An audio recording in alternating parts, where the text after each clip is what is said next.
ഈ ഒരു സാധനം എന്താണെന്ന് നിങ്ങൾക്ക് കുറച്ച് പേർക്കെങ്കിലും മനസ്സിലായിട്ടുണ്ടാവും അല്ലേ? ഇത് കൊക്കോ കുരുവാണ്. ഞാൻ ഇന്നൊരു പരീക്ഷണം നടത്താൻ പോവാം. വേറൊന്നുമല്ല, കൊക്കോ കുരു കൊണ്ട് ഞാൻ ഇന്ന് ചോക്ലേറ്റ് ഉണ്ടാക്കാൻ പോവാണ്. കൊക്കോ കുരു ചൂടാക്കിയിട്ട് ഞാൻ ജസ്റ്റ് ഒന്ന് ക്രഷ് ചെയ്തെടുത്തിട്ടുണ്ട്. ഇനി ഇത് നല്ല രീതിക്ക് ഫൈനായിട്ടൊന്ന് അരച്ചെടുക്കണം.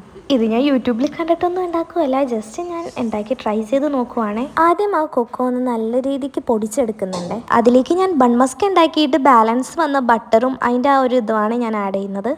ആ ക്രീമും ആഡ് ചെയ്തിട്ട് ഞാൻ ഒന്നും കൂടെ നല്ല രീതിക്ക് നല്ല സ്മൂത്തായിട്ട് അടിച്ചെടുക്കുന്നുണ്ട്.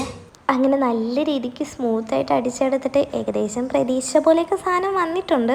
ഇതിന് ഭയങ്കര മധുരം എന്നൊന്നും പറയാൻ പറ്റില്ല, ചെറിയ കയ്പ്പൊക്കെ ഉണ്ട്. നമ്മുടെ ഡാർക്ക് ചോക്ലേറ്റിന് കയ്പ്പാണല്ലോ, അതിൻ്റെ ആ ഒരു ഫ്ലേവർ ഉണ്ട്.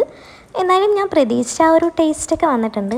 എന്നിട്ട് അതൊന്ന് സെറ്റാൻ വേണ്ടിയിട്ട് ഞാൻ എൻ്റെ കയ്യിൽ ഒരു മോൾഡിൽ ഒഴിച്ചിട്ട് ഞാൻ ഒന്ന് ഫ്രീസറിൽ വെച്ചേ. അങ്ങനെ ഞാൻ പിറ്റേ ദിവസം രാവിലെ തന്നെ ഫ്രീസറിൽ നിന്ന് സെറ്റായ ചോക്ലേറ്റ് എടുത്ത് ഒരെണ്ണം ടേസ്റ്റ് ചെയ്ത് നോക്കി.